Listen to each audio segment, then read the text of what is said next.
Yeah, I just needed to stop sharing. Okay. Good evening. I'm Keith Cole, and I serve as the Executive Director for the Wolf River Conservancy. I want to welcome you all here tonight for our lecture, which is part of this year's Wolf River Restoration Series for 2023. We're very excited about our theme and our topic tonight that we'll be sharing, which is the champion trees of Tennessee, as we hear from Mr. Wes Hopper. The Wolf River Restoration Series is a series of activities that began in January with our Martin Luther King Day of Service. It continues with tonight's lecture, along with our 18th annual tree planting event on Saturday, March 4th, this weekend, to be held at Urban Earth beginning at 10 a.m. On Flicker Street. You can visit wolfriver.org to learn more about this weekend's activity, along with all the activities associated with the Wolf River Restoration Series, again at wolfriver.org. Most importantly, we're pleased to announce that Brother International has returned this year as our presenting sponsor for the entire Restoration Series. For this weekend, our 18th annual tree planting, our event sponsor is International Paper. So we appreciate both Brother International and International Paper for their generous support for the Wolf River Restoration Series. We'd also like to take this opportunity to acknowledge all of our benefactors for 2023, which would include Buckman, Crawford Howard Family Foundation, AutoZone, FedEx, Hyde Family Foundation, International Paper, Jim Karras Subaru, Ring Container Technologies, and Silvamo. Thank you all. And of course, we appreciate all of our supporters, both corporations, community organizations, and individual donors, and our volunteers. They're all critically important to helping us to deliver on our mission throughout the year. If you'd like to make a gift during the evening, there will be a link presented during the presentation, and you can make a secure gift online. And again, you can always visit wolfriver.org as well. Some housekeeping details. We ask that you do not attempt to record this program tonight. We will be recording it. And later in the week, if you've registered, you'll receive a link that will allow you to look at this program again, and it will reside in our permanent YouTube library for future reference. If you have questions, please use the Q&A feature, not the chat box. Kathy Justice, our Director of Education, will be monitoring the Q&A feature, and she'll be presenting the questions later at the end of the program. Now, it's my pleasure to present to you our speaker for the evening, Mr. Wes Hopper. Wes is the arborist for the City of Germantown and a longtime leader and member of the West Tennessee chapter of the Urban Forestry Council. Wes is also known as the Tree Whisperer. It has been said of Wes that he speaks for the trees. And so tonight we're happy to have him with us as he speaks to us about the trees. Wes, welcome. Thank you for that kind introduction. Let me get my screen shared right here. We will begin. Hey. Perfect. Can everyone see this? Yes. All right. Well, tonight we're going to talk about the Tennessee Champion Tree Program that's presented by the University of Tennessee. In the mid-'70s, Tennessee launched its Champion Tree Program with the intention of identifying and cataloging the largest native trees in Tennessee. The School of Natural Resources at the University of Tennessee actively administers the State Champion Tree Program now in collaboration with the Tennessee Division of Forestry. The mission statement for the Champion Tree Program is to protect, preserve, and keep record of the largest trees in Tennessee through public education and engagement. It's my personal experience, my personal opinion that the public education is key to getting all the information that's needed for the public as far as trees go. Who manages the program? The University of Tennessee, the Institute of Agriculture, and the School of Natural Resources. It's headed up by Dr. Sharon Philippe with the University of Tennessee in Knoxville. The Tennessee Urban Forestry Council used to handle the Tennessee Champion Tree Program, but it became an easier task for the University of Tennessee to take it on. Dr. Philippe's been doing a wonderful job with it, with her and her students. Later on, we'll give credit to those that team for all their active duties. And who was on the champion tree team is Jack Payne. She's the student director. Kayla Stewart, she's the nomination and data manager. Mara Lind, she's a social media manager. Caitlin Bledsoe, the outreach manager. Jacob Chitwood with mapping and measurements. Jimmy Miller, the events and programming manager. And again, Dr. Sharon Jean Philippe, she's the faculty advisor. As you can see, it takes a pretty good sized team to manage and record these trees across the state. Once a tree is located and deemed that it could possibly be a champion, the locals usually get their measurements for the trees, and then individuals like Jack Payne and Kayla Stewart, they will visit the site at a given time of year. They work off a schedule.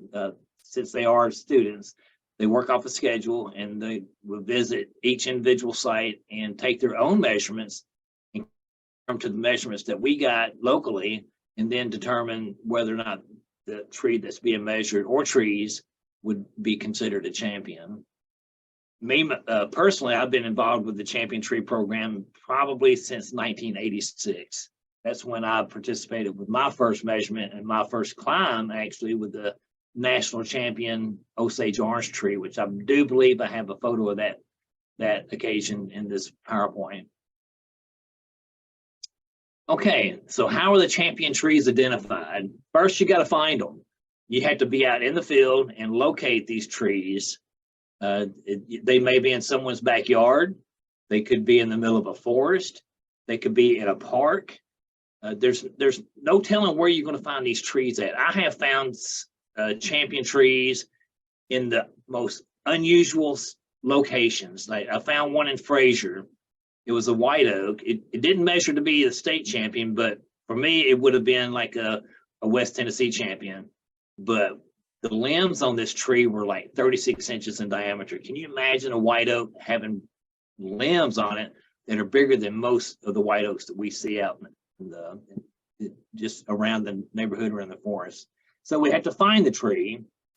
Then you nominate that tree. There is a nomination form that's online that you can get, and you fill out the form and you turn it in as a nominated tree. Then you measure the tree, and then you accept your award for the tree. And usually the awards are given out during our Tennessee Urban Forestry Council conference, our annual conference. Here's our West Tennessee tree team. West Tennessee has a tree team. Most of us came from the Urban Forestry Advisor class. And with the Urban Forestry Advisor class, we get students, we get participants, we get what I call our mini army of tree enthusiasts that will go out and do whatever they need to do as long as it has something to do with trees. In this particular case, our tree team goes out and measures trees that may or may not be a champion, but why not try? Why not measure the tree just to see? You could have one that could be a Germantown champion. You could have one that could be a Memphis champion. You could be one that could be a county champion, just as long as it's measured and considered as a champion. But we have this tree team right here. They'll go out and measure trees in different parts throughout Memphis. All right, finding the tree. You can see this is me in front of this tree in a backyard. It's a corner tree. It's kind of funny how we came across this tree. Joe Key was one of our urban forestry advisor students, and she says, Wes, I got a tree in my backyard. It's an American elm, and it's pretty good size. I think you might want to take a look at it. I want you to look at it and climb up in the canopy of this tree and let me know what you see from the canopy. I need a canopy assessment. So we did. We haven't even thought about considering this tree to be a state champion. I believe at the time that the champion tree program was kind of like on a null, kind of like on a lull. I'm sorry, not a null, but a lull. And that we're going through the transition of the state the University of Knoxville taking over the program versus the state program. So we're kind of in a transitional period. Well, anyway, we climbed this tree and we took pictures, we took measurements, we took everything that we could log and catalog on this tree, and we emailed them to the owner of this tree. Pretty fascinating. And so we got to thinking that, hey, this is a big tree. So Eric Bridges, a good friend of mine with the Overton Park Conservancy, he and I are kind of partners in crime, per se, as far as the trees go. And he came out with me and we measured this tree. This elm tree, I believe, measured 165-foot fan spread, almost equally as tall, and had 3 trunks. The third trunk in this picture that you cannot see is on the backside. And you believe it or not, a contractor had bid on this tree to prune it, and he was going to remove that leader on the backside, which would have been appalling, been very much of an injustice to the health of this tree. So later on, the state got involved, and we invited University of Tennessee to come down and measure it. And they measured it, and it turned out to be a state champion, the state champion American elm, the Almost Americana, and it's located in a backyard along an alleyway in Midtown Memphis. And we credit this tree for living to be big in such a small backyard, as this property used to belong to the Turner Dairy Farm. So this tree grew up around cattle, and this was a farmland. I'm going to assume that this was a corner piece tree, and that's how it managed to live so long in an area to be undisturbed. And then they built houses around it and kept the tree. It's pretty amazing. So that's how we found trees like this. Could be by accident, just like it was here. Next, you want to nominate the tree. Trees are nominated by members of the public during the nomination season. Right now, in 2022, the nominations were accepted until April the 30th. And then after April the 30th, then that's when the students from the University of Knoxville had to do all their logging and information and scheduling to be able to visit these sites where these trees were nominated. So you nominate the tree. The season is generally running from midwinter to late spring. Specific dates are announced each individual year. So they're not the same dates each year. And so to find the nomination form, you want to visit the site below, naturalresources.tennessee.edu/champion-tree. I'll give you guys a minute to record that information if you like. But nominating the tree is your second step. Find the tree and then nominate the tree. One of the trees that we nominated a few years back, we found in the middle of the woods. It was a hop hornbeam, and it's on one of my favorite trails to hike. It's in Collierville. I don't know if I mentioned that or not, in the Johnson Park. And I kept walking past this tree, just caught up in my walk, just getting my exercise. And every time I walk past that tree, I'm like going, that is an unusually large tree for a hop hornbeam. So I passed it up again. I said, well, next time I come through, I'm going to measure that tree. And so I came through for about the 5th time. I forgot my tape measure again. So I took a piece of string that I found, and I took that string and I measured the girth of that tree. They got the diameter of the tree, which to measure the trees we're going to get into a little bit further along into the presentation, we measure by circumference. But in this particular case, I measured the diameter. So this hop hornbeam was 28 inches in diameter. So I felt like that was a pretty good sized tree. We came back to measure it. So it's 28 inches DBH, and then it had a 45-foot fan spread north to south to east to west. And it was nominated, but it did not make the championship status. But that was an example of how we stumble across these trees to nominate them. Next, after nominating the tree, we want to measure the tree. You want to get the trunk circumference, the crown spread, and the height of the tree. This tree in particular right here, you can see that's Alan Trentley right there. He's for the Tennessee Department of Environmental Conservation, and that's me sitting at the base of the tree, kind of showing off a little bit. But that is the state champion water oak, the Quercus nigra. It's located in LaGrange, Tennessee. I don't think this picture really does this tree justice because it is like a massive tree. I had a crew at the time that was contracted to remove the dead limbs only from this tree to make it safe. This tree is located in a front yard of a residence there in LaGrange, and it runs along in the frontage where my feet are facing. There's a sidewalk there, or driveway actually. The sidewalk's on the other side of the tree, which is definitely uprooted. And so yeah, we had to make this tree safe for anybody that was going to be passing underneath the canopy of this tree or the crown of the tree. And the thing about LaGrange, Tennessee, it's an old city, and there happened to be several large champion trees that were recorded as champion. This LaGrange had past tense, it had to come down. The largest state champion bitternut hickory, which was right behind a residence house there. It got to be in such bad shape that they were in fear for the house, so they had to have it removed. The state champion red mulberry tree is in LaGrange, Tennessee also. It is probably the most impressive, non-impressive tree, red mulberry, that I've ever seen. It was ugly as anything. It was in a dog pen behind a garage of this house in LaGrange, but it had a circumference of 9 feet. It was 9 feet actually in diameter, and it was about 15 feet tall. Those of you that are familiar with the red mulberries, the mulberry trees have a tendency to get a canker that kind of makes the upper canopy die back, and then the water spouts shoot out. Well, that's what kept the tree small, but yet it's kept growing, and it just really got massive in girth, which made that tree a champion. So finding one tree led to others in the same area. So measure the tree. This is a picture of me in the forest in Lakeland, Tennessee. I'm using a Doyle diameter stick, and I was actually just doing some forestry work here. I was doing an inventory for about a 100-acre project, and just recording the trees that were in the middle of this forest. Do we find champion trees while I'm doing these inventories? A lot of times we do. Not so much most of the time, but occasionally we do find champion trees in the area. This also gives us an opportunity to age a forest too when we're taking these measurements like this.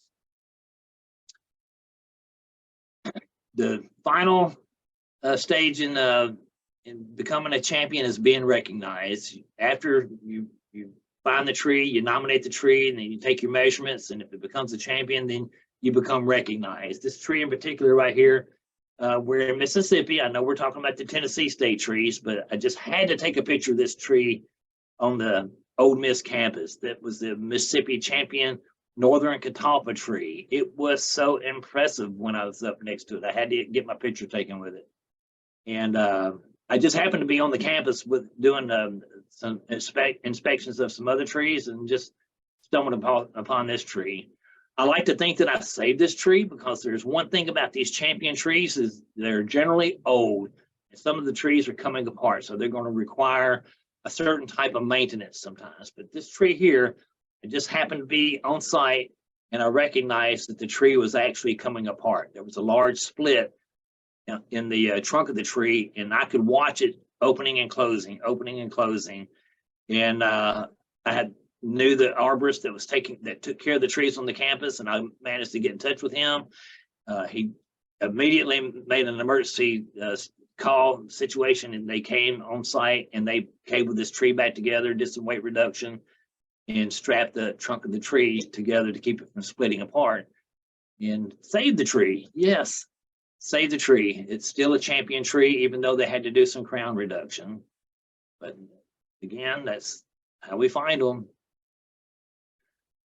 Here is another tree. My son-in-law and my son still work for a tree service, and they called me up and said, "Pop, we're getting ready to work on this tree. It's a southern red oak, and I was told that it's a state champion."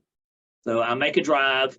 This tree sits in a little old yard right on the driveway between two houses, two small houses. I think each house was like 1,200 square feet.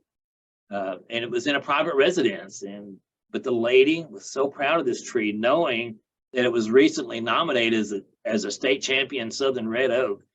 And looking at the picture, this picture does it no justice. It's gnarly, it's big. The canopy just had a beautiful crown on it, and it was measured to be the state champion southern red oak. And I have seen some large southern red oak but I've never seen one this large and this impressive. Private residence, Memphis, Tennessee. Some of the other trees that we have recorded, the Norwegian spruce in Greene County, Tennessee. You see where it's measured in points. We're going to get to that a little bit shorter. I mean, a little bit further along in the presentation. It's 9 feet around, and that would be in circumference. That was measured and nominated in January of this year, 2023. The champion tree of December 2022, the slash pine in Madison County. 8.7 feet around. That's pretty impressive. That's quite the tree. 110 feet tall. That's really large. The silver maple. Now, this was the champion tree of October 2022. It has a total points of 193. Now, I know of a tree that is larger than 7.67 feet around. It's probably twice that amount.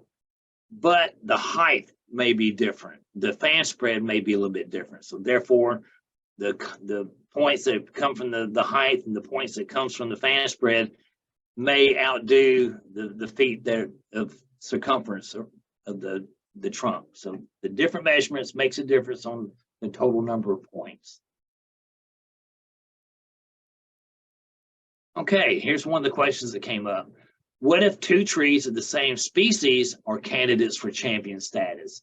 This happened a couple of years ago when we had 2 white oak trees that were almost identical in height. We have 2 black oaks, the Quercus valentina, that are so close in points that they both could be considered champions. If the largest trees of a species is under 100 points and within 3 total points of each other, they both will be co-champions.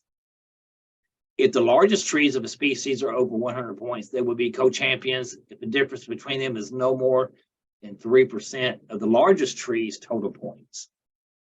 So that should answer that question there of what if 2 trees of the same species are candidates for champion status. A lot of times we'll find trees that would be sister trees, and there would be 3 of the same or 2 of the same that are identical in size because they grew up together.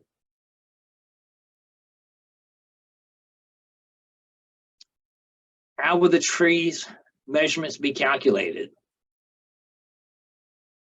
Each tree is awarded points for its specific measurements, okay? So the circumference, 1 point for each inch of circumference. So if you have a tree that is, let's say, just use a number 24 inches in circumference, that would be 24 points. 1 point for each foot of height. If it's 24 feet tall, then it would be 24 points for the height. But here's one that should be recognized. For each foot of the crown, you get 1/4 point for each foot of the crown. Okay, so if you have a crown that is 24 inches or 24 feet, then you get 1/4 point for each foot of crown. If the candidate tree is awarded a total point value that exceeds the current champion by 5 or more points, or there's no current champion, that candidate assumes the title.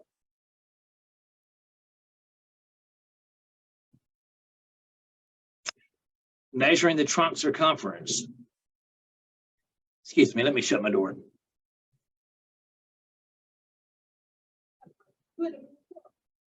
Okay, I think I got you blocked here, but let me know. I'm on.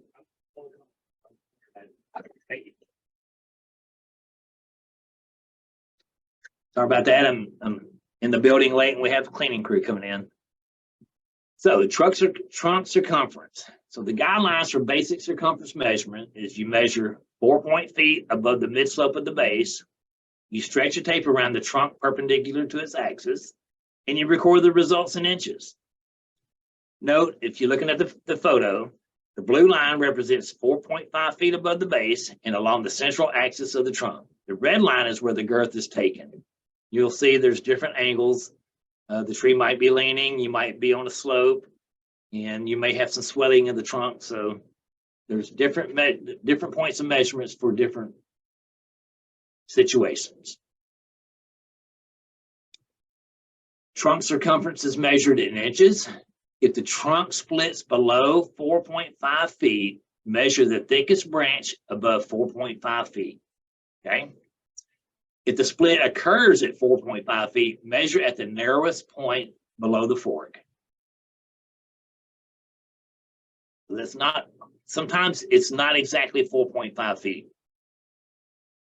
I have found that when I'm comparing, because I've had to test my own self when I'm in the field, the diameter versus circumference, and measuring areas where it would be the most practical to measure, because let's say we have a swell in the trunk, you can't measure it there because you're not going to get a true measurement, or the trunk will flare out at a certain height below 4.5 feet. So I have measured at the ground level at the most narrowest point of below the fork, and then I have measured each individual trunk, getting 50% of one trunk and the full circumference of the larger trunk, and have come up with the same measurements. So sometimes you have to just test yourself when you're in the field and see which method works the best for you in that situation. I've never met a tree that is totally round. Most of them are shaped like eggs, and they have all these different shapes, forks, locations. So use your best judgment and your most your best effort in measuring that circumference.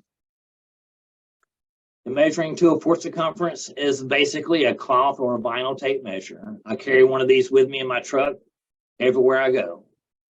Keep it under the back seat. It's just one of my tools that I carry with me. As for measuring the crown spread as well, I have one that these measuring tape measures that is 100 foot, and I have another one that works really great for the crown spread, which is a 200 foot tape.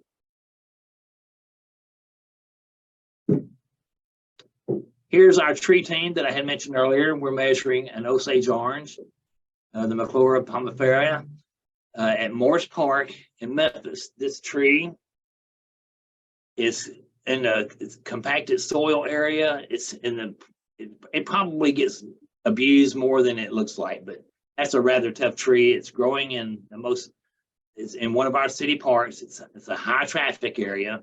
And just look at its size. It's pretty amazing how it grew to be this large. I think we measured this tree. Actually, I can't remember the exact circumference, but it was a little over 5 feet in diameter. This is me climbing the national champion Osage orange back in 1986. Like I said, I got involved with the champion tree program back in the 80s. This tree was located in Holly Springs, Mississippi. And I had the pleasure of working on it. Unfortunately, this tree no longer is standing. The ice storm in 1994 took it out. It just broke the canopy apart, and the new property owner did not like it laying in a jar, so he cut it up in tiny pieces and it disappeared into the landfill. Unfortunately, that's what happened. You can see how large that 1 liter is that I'm standing on. It's being held up by a telephone pole. That tree was most impressive. That is the national champion Osage orange. All right, measuring tools for height. Sometimes getting the height of a tree can be a little bit difficult. But if you got the right tools, you can make it happen. In this case, we use a clinometer. A clinometer is a tool used to measure height of trees, poles, towers, buildings, or slopes, or basically preliminary surveying. Grade work and site drainage. So it's not only used to measure trees, that it's used to measure anything of height. It's a pretty unique tool. So sometimes you can have one of these that measures in meters, which has a different measuring style, obviously. And you have other clinometers that you can measure in feet. The one that I use measures in meters. Using a clinometer, there's different types of clinometers. You have your handhelds. I know back when I was felling trees, it was one of our challenges when we would notch and drop a tree that was scheduled for removal. We would use a broomstick and we'd step it off. And actually that was pretty accurate. We could step behind that with the rake handle until that trunk disappeared, and then we could measure from that point to the base of the tree, and that would pretty much be how tall the tree is. And when we would notch the tree and follow it, then it would land in that approximate area where we had measured with that broomstick. It's not quite as accurate as using a clinometer, but sometimes you use the tools that you do have. But I recommend using a clinometer. Very accurate. I know we have classes at the Memphis Botanic Garden where we actually teach people how to use these different tools for measuring in the clinometer. And it seems to be the most challenging, but once you get the idea of how to use it, then it becomes a second nature. There's also other tools like a rangefinder, which we'll discuss a little bit later on measuring tree height. As in now, we're going to discuss it.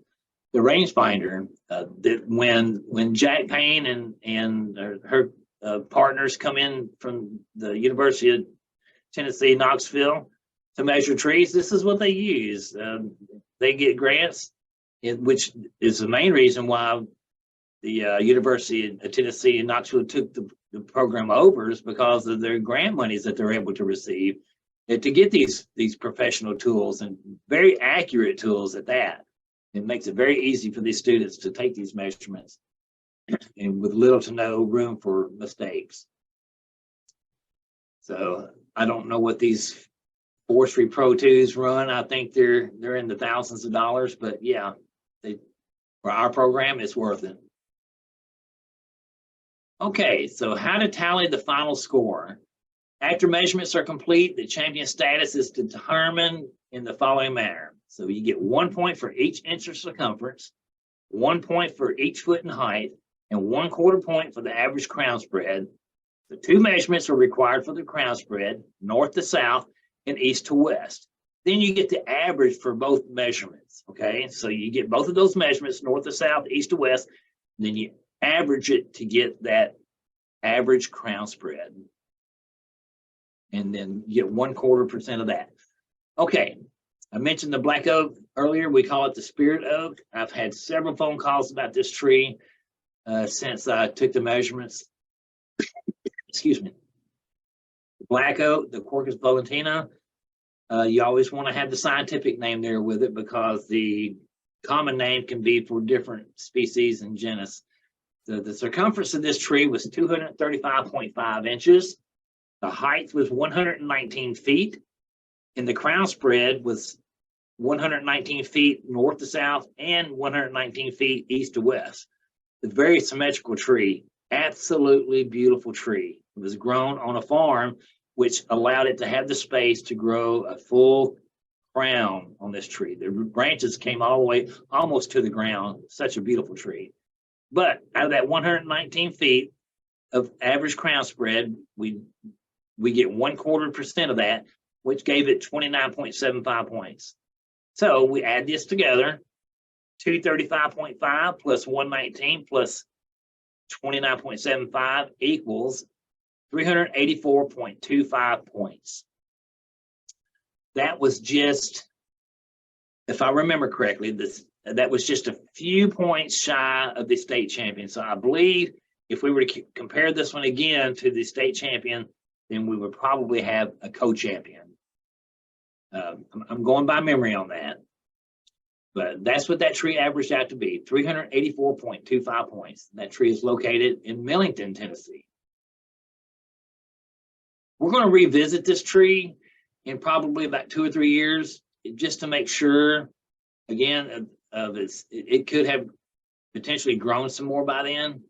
And I really this tree is getting so much attention. I'd really like to see it at the very least be a co-champion. I can guarantee you one thing, the other champion tree that they do have measured was not as beautiful as that tree. I'm looking for some other things besides just the size. And one of those guys that just wants to admire the beauty of the tree as well. Nominations. In 2021, we had 28 nominations for champion trees. In 2022, we had 100 nominations. That is a phenomenal number of trees to be nominated. And one of the reasons for that jump in numbers, of course, we had to deal with the COVID pandemic, getting out of that. In 2022, we had the 100 nominations, but I believe that the main reason for the growth in nominations was because the recognition that was being given this program, and how important the general public feels that this program is to recognize these big trees and to help preserve these big trees and help us to keep these trees alive for much longer and not let them succumb to developments or take them out just to build a parking lot. If anyone knows anything about the birthing oak in McMinnville, Tennessee, they wanted to take this tree down. This tree was 8 feet in diameter, not measuring circumference, but in diameter.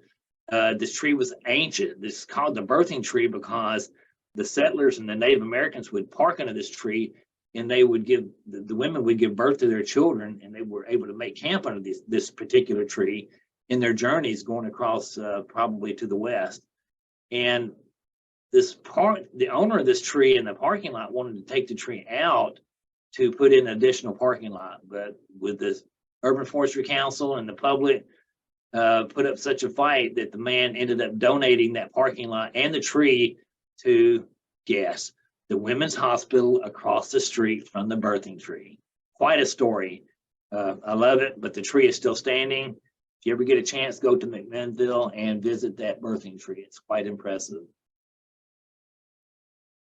Oh, let's go back.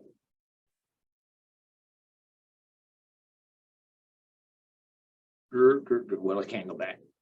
Anyway, that other tree that was in the same picture is the same picture here. It was a green ash tree, and it was nominated first in 2000. This is in 2017. We always said, man, that's a big green ash tree.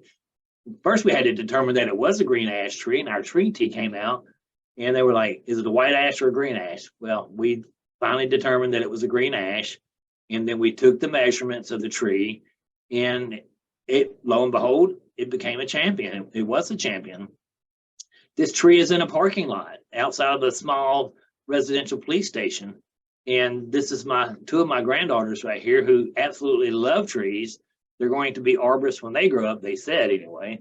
And they had their picture taken with this tree. So they're in a champion tree in a parking lot. Here's some more trees that we had that were nominated and measured as champion trees. This is the incense cedar. It is in Midtown Memphis in the Cooper Young area.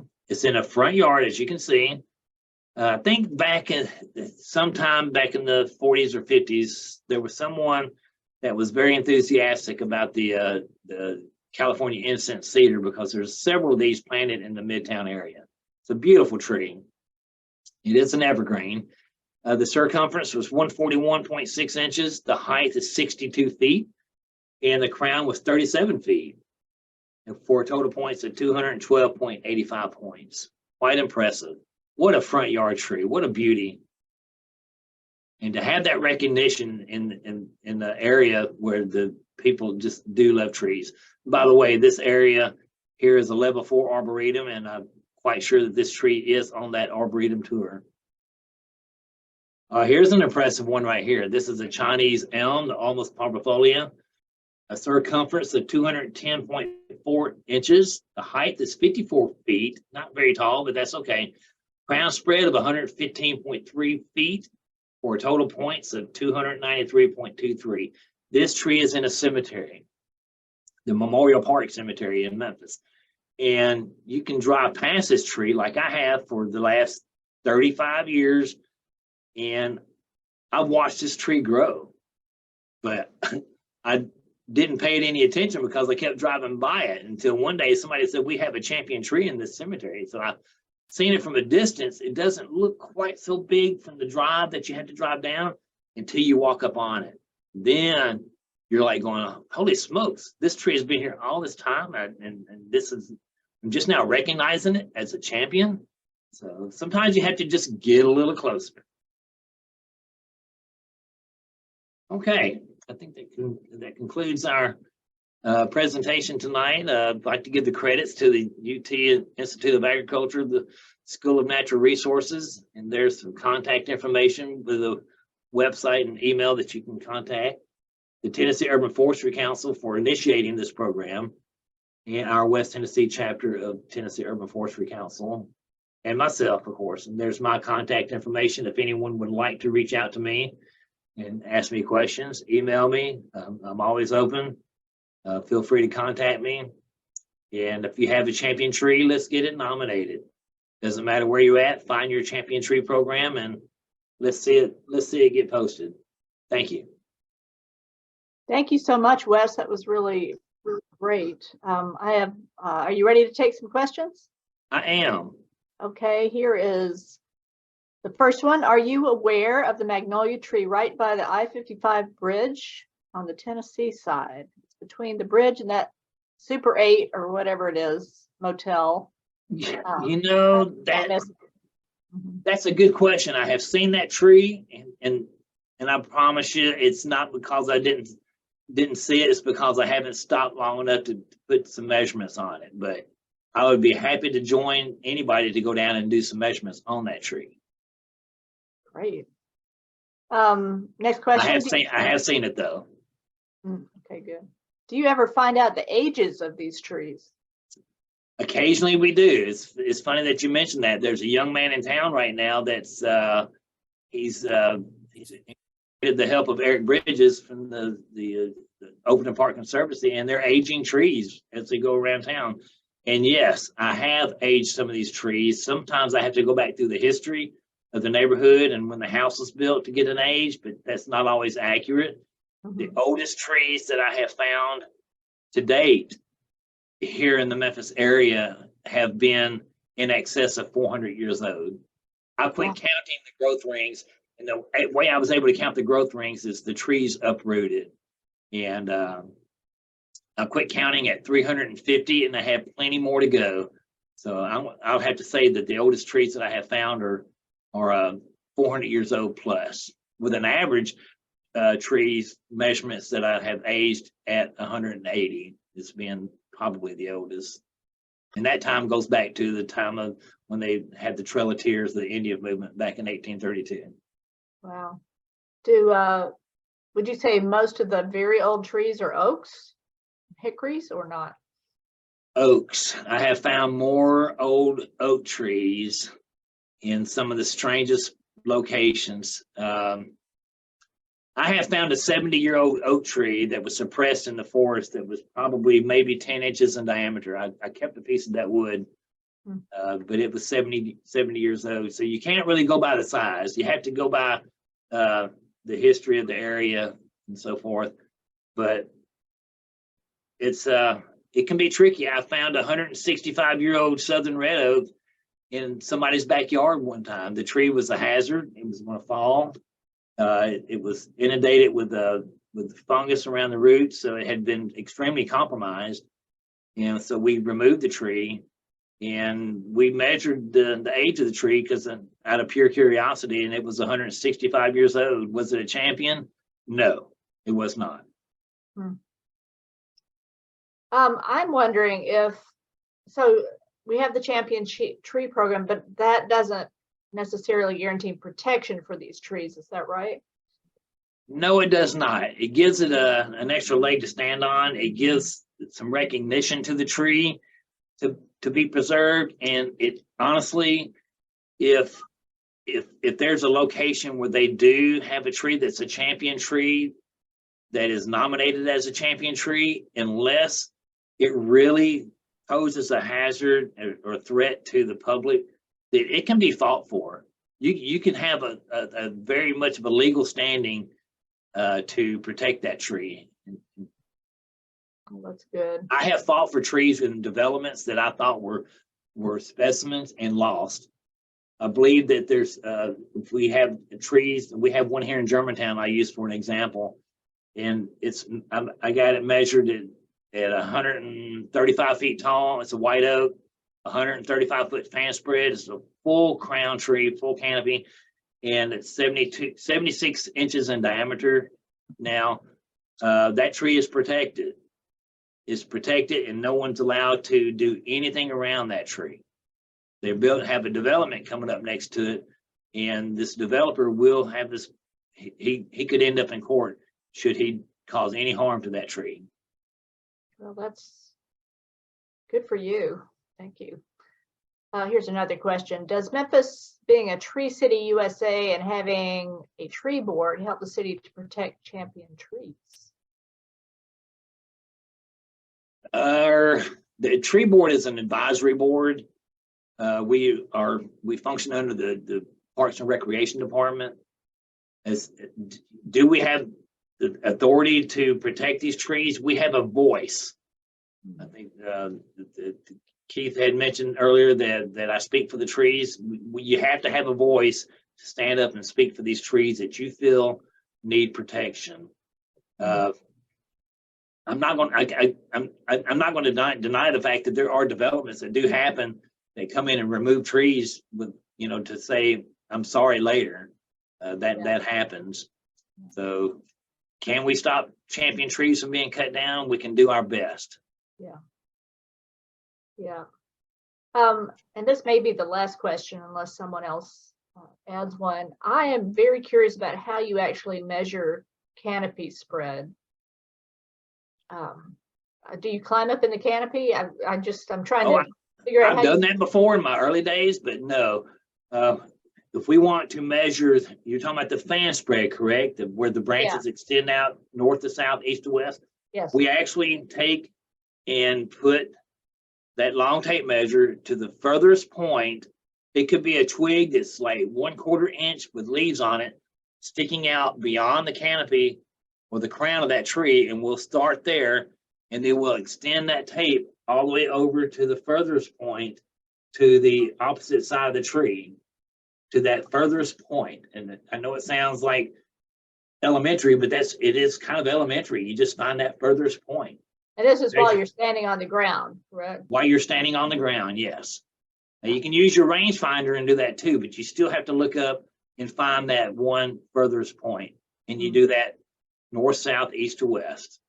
Sometimes you have a fence or property line that may hinder you from doing that. So you have to use your best judgment on that, or get permission to go across that property line and get measurements. But if you can't, say there's a big dog over there or something, or you just can't get to it, then you use your best judgment and get your average between the 3 points that you can get. Here's another question. Are native trees providing different recognition from non-native trees within the Champion Tree Program? As far as the Champion Tree Program, no. No, it could just be measured as a champion calorie pair.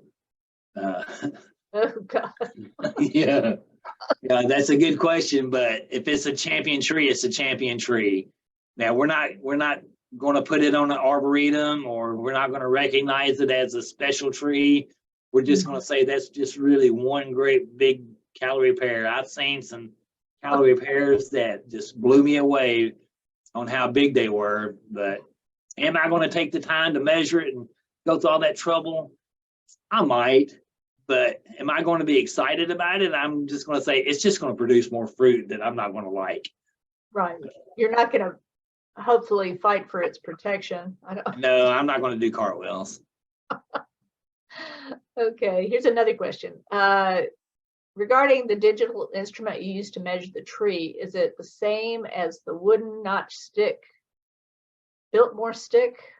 No, it is not. The Biltmore stick and Doyle stick are kind of the same stick. I use those for speed. And if I want accuracy, I'll take measurements from 3 different sides of the tree. Because like I said, you're not going to find a tree that's totally round.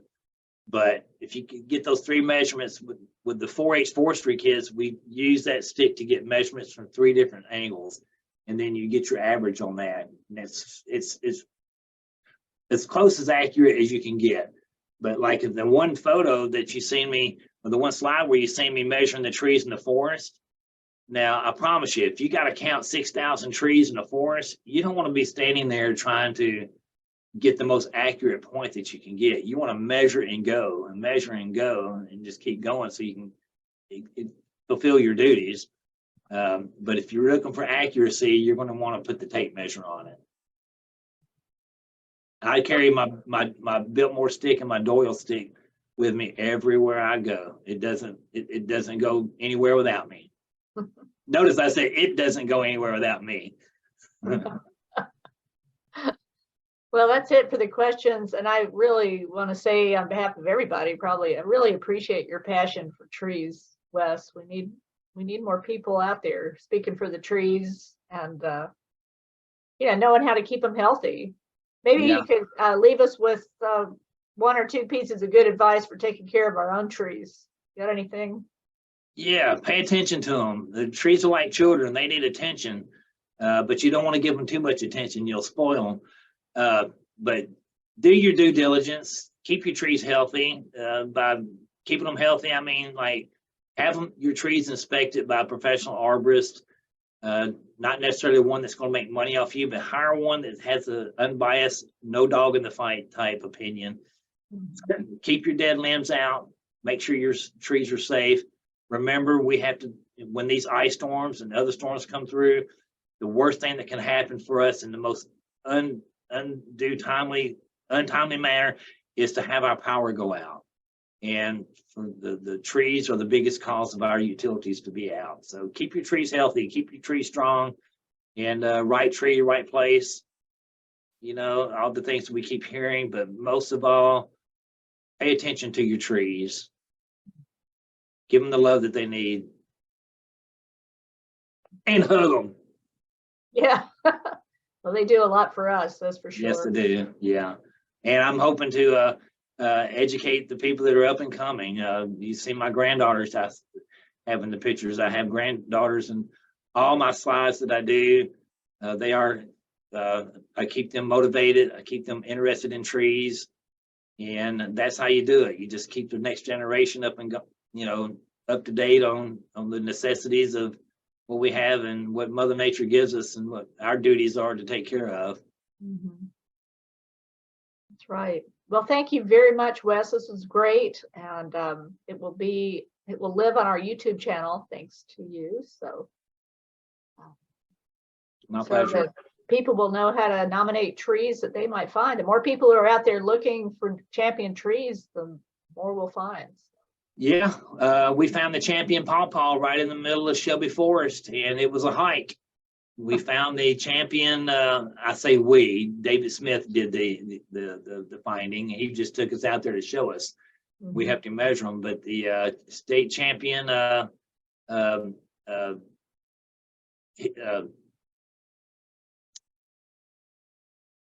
Oh my gosh. Honey locust. I'm sorry, state champion honey locust. And it was so big, it was massive. The state champion buckeye, the state champion roughleaf dogwood, which is now gone. But yeah, right there in Shelby Forest. They're there. We just had to find them. Yeah, that's a great place. Okay, Wes, and thank you everyone for attending tonight. And Wes, thank you so much for lending us your time and your expertise. Really Yes, appreciate it. thank And I you. hope to see at least some of you folks who tuned in tonight. I hope to see you at the tree planting this coming Saturday at Urban Earth. Yes. Okay, thank you very much. You take care, Wes, and I'll see you soon. Thank you. Okay, Bye, everyone. bye.